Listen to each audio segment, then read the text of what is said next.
유교도 그렇고 가톨릭도 그렇고 무당도 그렇고 모든 종교는 이 땅에서 우리가 잘 먹고 병 안 걸리고 혹 병 걸렸으면 고침받고 우리 자녀들이 잘 되고 좋은 대학 가고 이런 것들을 기도하는 그런 종교가 됐는데, 우리 기독교만큼은 이제 그런 종교가 아니라는 거죠. 우리는 전지전능하신 하나님을 믿는 것인데, 이 전지전능한 하나님은 못할 것이 없으신 하나님이지만 그렇게 무분별하게 우리의 육체의 정욕을 채우는 것을 기도하는 것을 이제 들어주시는 하나님이 아니라는 겁니다. 그런데 우리는 이처럼 육체의 정욕을 채우기 위해서 얼마나 많은 기도를 하고, 또 그 기도가 응답이 안 되면 금식하고 철회하고, 그러면서 마치 내가 이 땅에서 예수 믿어서 잘 돼야만 되는 것처럼, 그게 또 하나님을 잘 믿는 잣대로 들이댔던 게 오늘날까지 기독교가 이처럼 피폐해지고, 교회 안에서도 있는 자들 중심으로, 배운 자들 중심으로 힘없고 나약하고 또 교회에서 알아줄 만한 이런 재능들이 없는 사람들은 장로 권사 되기도 힘든 이런 시대가 지금 이 시대입니다. 우리 이제 바로 알아야 될 게 뭐냐면, 영원부터 만물을 창조하신 하나님 속에 감추고 있던 이 비밀의 경륜이 무엇인지를 알아야 된다는 거예요. 그냥 무조건 교회 왔다 갔다 시간이 지나니까 집사 직분 받고, 또 좀 더 열심히 하니까 안수 집사 권사 받고, 조금 더 헌금 많이 내고 목사님 마음에 들어가니까 장로가 되고, 이런 것이 구원의 조건과는 전혀 상관없다는 겁니다. 하나님이 원하시는 믿음이란 그런 믿음이 아니었던 거고, 이제 오늘 이제 첫날이라 아직 오신다고 약속한 분들이 많이 못 오셨는데, 오늘부터 다음 주 또 금요일, 그 다음 주 4월 이제 요 3주간 동안 이 하나님의 비밀한 경륜에 대해서 이제 계속 성경을 풀어나갈 겁니다. 그래서 첫날 오셔서 이 말씀을 들어야 그 두 번째 주에 연결을 하는데, 오늘 안 오시고 다음 주에 나와버리면 참 이게 오해의 소지가 큽니다. 건너뛰어버리고 중간부터 들어버리기 때문에. 그래서 첫날부터 이렇게 들으셔야 되는데, 자, 하나님 속에 도대체 감추고 있던 것은 뭐냐 이 말이에요. 하나님 속에 감추고 있던 이것이 이제 하나님이 이루시는 건데, 자 10절을 한번 보세요. 에베소서 3장 9절에서 하나님 속에 감추고 있다 그러면서 이제 10절에 가서 감추고 있던 이것은 이제 교회로 말미암아 이렇게 되어 있단 말이죠. 교회로 말미암아. 그러니까 여기서 이야기하는 교회는 건물을 이야기하는 게 아닙니다. 건물을 이야기하는 것이 아니고, 저 교회는 하나님의 자녀들을 얘기하는 거예요. 그러니까 저 지금 성경에서 이제 교회로 말미암아 이랬다고 해서 건물, 뭐 우리나라 10대 안에 들어가는 대형 교회들, 그런 건물을 이야기하는 게 아니고요. 저 건물은 바로 구원받은 후사라는 성도들의 몸을 지금 이야기하기 때문에, 이제는 교회로 말미암아 하늘에서 정사와 권세자들에게 하나님의 각종 지혜를 알게 할 것이다. 그러면 도대체 하늘에 있는 정사와 권세자들, 요 각종 지혜라는 것이 도대체 뭐냐 이 말이에요. 저것은 이미 에스겔 28장을 통해서, 이사야 14장을 통해서 이미 드러냈던 그 세계들인데, 이제 우리가 이 교회라는 출발선을 건물, 교회당을 이야기하지 마시고 이 교회라는 게 바로 예수 그리스도의 이름으로 내가 구원을 받은 이 몸을 지금 사도 바울이 이야기한다. 이렇게 돼야 이 성경이 풀어집니다. 그래서 저걸 왜 교회라고 하냐면 잠깐 그 고린도전서 3장 16절에 가면 이 교회에 대한 정의를 제대로 사도 바울이 이야기합니다. 자, 같이 읽습니다. 너희가 하나님의 성전인 것과 하나님의 영이 너희 안에 거하시는 것을 알지 못하느냐. 그러니까 우리 몸이, 우리 구원받은 우리가 바로 하나님의 전이라는 거예요. 그러니까 저기서 지금 에베소 3장 10절이 이야기하는 이 교회는 바로 하나님의 영이 머물러 있는 구원받은 성도를 성경은 교회라고 합니다. 그래서 이 교회들이 여러분, 이 교회들이 이제 우리가 이제 제대로 구원을 받고 가야 되는데, 자, 보세요. 에베소서 그 1장 3절에 가면은요, 에베소 1장 3절을 보세요. 자, 시작. 찬송하리로다. 하나님 곧 우리 주 예수 그리스도의 아버지께서 그리스도 안에서 하늘에 속한 모든 신령한 복으로 우리에게 복 주시되. 그러니까 지금 기독교가 이야기하는 복과 성경이 이야기하는 복이 너무 멀리 벌어져 있습니다. 그러니까 지금 하나님이 말씀하는 하나님이 주는 복은요, 바로 주 예수 그리스도라는 이 복이거든요. 그러니까 주 예수 그리스도가 무엇인지를 모르면 이 복은 받을 수가 없는 건데, 이 주 예수 그리스도를 그냥 우리는 단편적으로 예수님 이렇게 해버렸다고요. 근데 성경은 곳곳에서 예수님이 누구고, 예수 그리스도는 또 어떤 분을 이야기하고, 그리스도 예수는 또 어떻게 되었을 때 그리스도 예수라고 하고, 오늘 지금 우리에게 약속한 하늘의 신령한 복은 주 예수 그리스도, 이 그리스도 안에 있는 이 신령한 하늘에 속한 복이라고 하는데, 이것이 바로 몸된 성전을 이룬 교회들에게 주는 복인데, 건물 교회당이 아니라 바로 몸된 성전을 이제 하나님은 구원의 복으로 위로부터는 신령한 복을 주겠다, 이렇게 이야기를 합니다.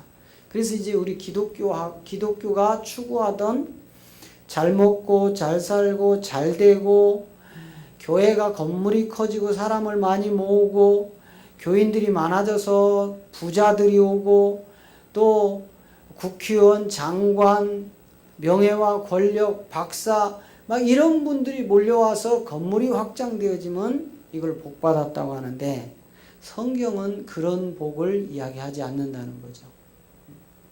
그래서 다시 이제 에베소 3장 11절로 가면은요, 에베소 3장 11절을 통해서 이제 교회에게 줬던 이 복, 자, 시작. 곧 영원부터 우리 주 그리스도 예수 안에서 예정하신 뜻대로 하신 것이다. 그러니까 영원이라는 것은요, 시간이 멈춰 있는 거죠. 영원이라는 것은 시간이 흐르지 않는 곳인데, 이제 그 나라가 바로 아버지 나라예요. 하나님 나라인데, 그 나라는 시집도 장가도 가지 않고 우리 육이 들어가는 곳이 아니고 호련히 변화된 하나님의 형상으로 들어가는 곳인데, 이곳이 바로 영원히 시간이 흐르지 않는, 한 번 가면 나올 자가 없고, 또 내가 원해서 들어가고 싶어서 들어가는 곳이 아니라 하나님 뜻대로 살아간 자들만 이제 하나님 나라를 가게 되는데, 그 나라가 바로 영원한 나라다 이 말이에요. 그래서 이 땅에서는 시간이라는 것 때문에 우리가 이제 낡아지고 늙어지고 병들고 이제 이렇게 해서 죽게 되지만, 저 영원한 우리 주 그리스도 예수 안으로 들어가면 영원히 변하지 않는 그런 세계인데, 이 영원한 변하지 않는 시간이 흐르지 않는 그 시간대부터 하나님 속에 예정한 뜻이 있었다 이 말이에요. 이 뜻을 알려면 이제 우리가 이제 여러 가지 성경을 이제 찾아봐야 되는데, 첫 번째 이 하나님의 뜻을 알려면은요, 도대체 첫째 하늘에 그 저 영원이라는 저 세계에 우주 만물을 창조하기 전부터, 아담과 하와가 만들어지기 전부터 그 영혼의 세계에서 어떤 일이 일어났는지를 우리는 알아야 돼요. 그래야 이 땅에서 어떻게 이루어지는지를 알 수가 있는 겁니다. 자, 그러면 이제 우리가 이제 성경을 이제 알으려면은요, 첫 번째는 창세 전에 어떤 일이 일어났었는지, 그거는 성경에 많이 언급되어 있지 않지만 곳곳에서 성경이 말씀을 해주고 있습니다. 두 번째는, 그러면 창세 전에 어떤 일이 있었는지를 알고 나면, 두 번째는 천지창조를 왜 하셨는지, 하나님이 우리가 살고 있는 이 우주 만물을 왜 만들으셨는지, 이걸 아셔야 되는 거예요. 우주 만물이 왜 만들어졌는지도 모르면, 첫째 하늘 그 영원, 지금 우리 주 예수 그리스도 예수 안에서 예정했다는 영원이라는 그 세계에 어떤 일이 일어났길래 천지창조가 되어지는지, 그 다음에 이제 천지창조 본격적으로 창세기 1장 3절부터 시작되는 1장 1절과 2절이 이 천지창조와는 별개입니다. 여기 별개예요. 그러니까 창세기 1장 1절과 2절 그리고 3절부터는 별개예요. 이걸 구분을 할 줄 알아야 돼요. 더 정확하게 나누면 1장 1절과 1장 2절이 또 별개예요. 그리고 1장 1절 별개, 1장 2절 별개, 1장 3절부터 이제 천지창조가 시작이 되는 거예요. 그러니까 실상으로 우리가 이제 이 두루마리 성경을 가지고 있던 이 두루마리를 저 카톨릭이 만들어지면서 콘스탄틴 대제를 통해서 이제 두루마리 성경이 기독교가 국교로 선포되어지면서 오늘날 형태로 이렇게 비슷하게 맞춰왔던 거예요. 성경 우리 개신교는 66권, 카톨릭은 8권, 9권 이렇게 이제 차이가 조금 있는데, 이런 식으로 이제 조금씩 달랐죠. 그들은 외경을 갖다 삽입을 했기 때문에. 그러니까 이런 내용들이 두루마리로 있던 성경이 어떻게 이렇게 성경으로 옮겨졌는지, 이 부분도 지금 우리 66권에 있는 이 성경이 잘못됐다는 이야기가 아니고요. 이 성경이 두루마리로 있던 성경들이 나열이 되어질 때 잘못되어진 부분이 너무 많다 이 말이에요. 창세기, 출애굽기, 레위기, 민수기, 신명기, 여호수아, 사사기, 룻기 이런 식으로 두루마리가 있었던 게 아니다 이 말이에요. 근데 우리는 이런 것을 맹목적으로 신학교 가서 공부를 하고 그냥 믿어서 전파해버린 거예요. 근데 이런 부분들을 이제 하나씩 찾아서 창세기와 짝이 어떤 성경이고, 도대체 창세기와 계시록은 어떤 상관이 있는지, 시작과 끝이잖아요. 또 이 중간에 창세기와 계시록을 풀어나가는 키는 어떤 건지, 이걸 모르면 성경은 이제 계속 율법에 묻혀서 가는 거죠. 율법에. 그래서 이제 6일 창조의 이 비밀을 이제 여러분이 알고 가셔야 돼요. 첫째 날은 이제 빛을 만드시는데 왜 빛과 어둠을 왜 나누셨는지. 이 어둠이라는 것은 성경에서 악한 것을 지목할 때 쓰는 건데, 도대체 요한일서 1장에 가면 하나님에게는 조금도 어둠이 없다고 했는데 이 어둠이 갑자기 첫째 날 빛을 창조하면서 이때 나뉘어져 버리거든요. 왜 나뉘어졌는지, 이 빛과 어둠이. 두 번째는 왜 궁창을 통하여 아랫물과 윗물로 나눠놨는지. 이게 이제 창조 6일이 이제 밝혀지는 거예요. 이 세계를 창조 6일이 밝혀지지 않으면 성경은 다 그냥 덮어져 있는 겁니다. 왜? 이 창조 6일 속에 하나님의 구원의 섭리를 몽땅 다 그 안에 집어넣으셨거든요. 저도 신학교 다니면서 창조 6일에 대한 세미나를 한다든지 이거를 가르쳐주는 교수님이 있다든지 어디 목사님들이 있어요. 이 소리를 못 들어봤거든요. 그냥 첫째 날 뭐 만들고 둘째 날 뭐 만들고 셋째 날 뭐 만들고 그냥 좋았더라 다 지나가 버렸어요. 근데 실상은 이 6일 창조 속에 구원의 역사가 몽땅 하나님 속에 감추고 있던 비밀한 경륜이 다 숨겨져 있다 이 말이죠. 그리고 셋째 날은 왜 바다와 이 묻히라는 땅, 흙 이것이 바다에서 드러나고 이제 그 묻힐 통해서 채소와 열매로 하나님은 분리시켜 놨는지, 이 채소는 누가 먹는 것이고 이 열매는 누가 먹는 것인지.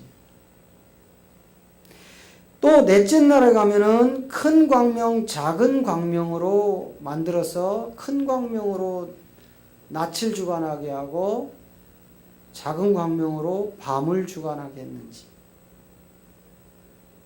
도대체 큰 광명은 도대체 무엇이고 작은 광명은 무엇인지. 그리고 이제 다섯째 날 바다의 짐승, 이 물에서 번성할 생물들, 날개 있는 이 새들을 창조하시고 여섯째 날 땅의 짐승을 통하여 이제 여러분 이 땅의 짐승이 뭔지 아셔야 돼요. 그러니까 이 세 종류의 짐승을 하나님이 마지막 여섯째 날 만드시고 이제 안식으로 들어가십니다. 안식으로. 그런데 이때 만든 세 종류의 짐승이요. 여기 여섯째 날 만들어지거든요. 여러분 이제 이 말씀을 계속 들으면은요 666의 실체가 딱 드러납니다. 뭐 바코드가 666이니 무슨 베리칩이 666이니 뭐 이런 등등의 그런 소리들 많이 했지만 전혀 그거와 상관없는 성경이 이야기하는 진짜 666이 드러나게 되어 있다 이 말이에요. 그래서 이때 세 종류의 짐승이 나오는데 첫째는 땅의 짐승, 이 땅의 짐승이 무엇인지, 둘째는 가축, 사람이 길리어진 짐승, 셋째는 하나님의 형상이 나옵니다. 이제 마지막 하나님의 형상이 딱 드러나면 하나님은 안식으로 들어가는데 요 하나님의 형상 드러날 때까지 땅의 짐승이 우두머리 노릇을 하는 거예요. 왕노릇, 이 땅에서. 그래서 이렇게 종교가 확산되는 거고요. 이 종교가 권력과 하나가 돼서 엄청난 피 흘림이 일어나는 겁니다. 그렇기 때문에 이제 마지막 여섯째 날은 이제 하나님의 형상이 마지막 나와서 모든 짐승들을 다 제압을 하고 이제 하나님 뜻을 이루는 마지막 여섯째 날이 바로 육체의 비밀의 수예요.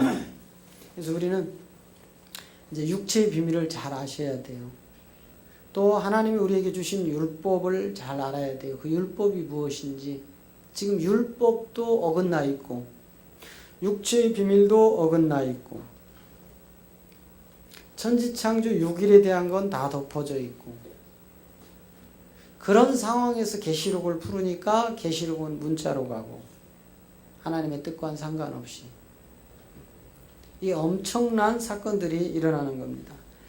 그리고 이제 네 번째 이제 이 에덴의 동산을 적시고 흘러서 이제 빠져나가는 비손이라는 기온이라는 히데겔이라는 유브라데라는 요 4대 강의 비밀이 이제 가인을 통하여 인간사가 시작되는 그 엄청난 이 4대 강의 비밀이 이제 창세기 2장에 숨겨져 있는 겁니다. 아무리 성경을 읽어도 이 4대 강이 뭔지 몰라요. 그러니까 이름도 제대로 안 외워진다니까 생각 별로 관심이 없어요. 들어본 일도 없어요. 그러니까 그냥 교인들한테 성경에 나오는 4가지 강 이름이 뭐냐 하면 아마 90% 이상이 한국 교인 90% 이상이 강 이름을 못 외울 겁니다. 뭔지 모를 거예요. 아마 잘 아는 사람이 한 2-3개 정도 알고 거의 1개나 2개 정도 알지 강이 뭔 내막인지도 모르고 우리가 이제 신앙생활을 하는 거죠. 그리고 나면 이제 5번째로 이제 창세기 6장부터 시작되는 이 노아의 홍수 사건을 통하여 드러나는 이제 무지개, 빨주, 노초, 파, 남보라는 7색깔의 비밀이 이제 드러나는 거예요. 이 무지개는요, 성경에 다 통틀어도 4번인가 밖에 안 나와요. 신구약 다 가봐도. 그게 이제 계시록에 한 번, 창세기에 한 번, 그 다음에 이제 구약에서 한 2번, 이 정도로 해서 한 4번, 그 정도밖에는 안 나옵니다. 그래서 이런 부분들이 이제 오늘 여러분들과 함께 3주 동안 이제 이 엄청난 세계를 하나씩 자세하게는 못 풀어요. 왜? 시간이 없기 때문에. 이거는 이제 3주 컨퍼런스가 끝나고 나면 하나씩 뽑아서 자세하게 풀을 겁니다. 그래서 우리 이제 먼저 출발한 일기생분들은 1년 이상 이 복음을 들었기 때문에 이 목사님들에게는 제가 영의 세계를 막 터치를 해도 별 의심 없이 잘 받아들이시지만 오늘 처음 오신 분들은 그 세계를 들어갈 수가 없어요. 이야기해도 믿어지지도 않고 그동안 내가 보고 듣고 배운 세계에 꽉 자리 잡고 있기 때문에 이 복음이 들어갈 틈이 없습니다. 6번째 이제 우리에게 가장 중요한 것 중에 하나가 이제 선악과와 생명나무의 비밀이에요. 왜 하나님은 에덴의 동산을 창설하셨을까? 그리고 그 중앙에 선악과와 생명나무를 왜 심어 놓으셨을까? 도대체 선악과는 어떤 나무고 생명나무는 어떤 나무인데? 선악과는 유일하게 창세기 한 번 기록되어 있지만 생명나무는 곳곳에 올라와요. 왜 아담이 선악과를 먹어야만 했고 이 선악과를 먹고 왜 그 동산에서 쫓겨나고 그룹이라는 천사들과